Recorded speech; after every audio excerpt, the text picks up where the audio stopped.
Sementara itu, Polda Riau berhasil membongkar jaringan peredaran sabu di Kabupaten Rokan Hilir, Riau. Polisi menangkap 3 orang tersangka dan menyita senjata api rakitan.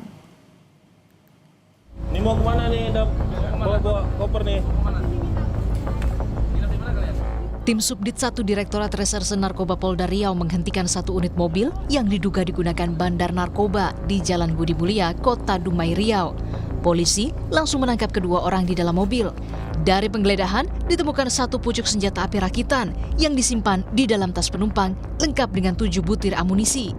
Polisi juga menyita uang tunai 50 juta rupiah yang diduga hasil transaksi narkotika.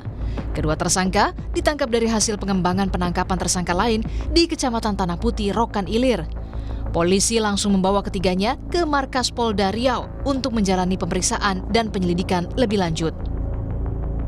Saudara US ini mengambil narkotika jenis sabu tersebut dari tersangka PN. Setelah itu, Opsnal Subdit 1 melakukan serangkaian penyelidikan, didapatkanlah bahwa tersangka PN berada di Dumai. Tersangka sedang mengendarai mobil Honda Brio warna merah. Lalu anggota Opsnal Subdit 1 melakukan penangkapan, melakukan penggeledahan di mobil tersebut, didapatkanlah uang tunai 50 juta rupiah dan 1 pucuk senjata api rakitan.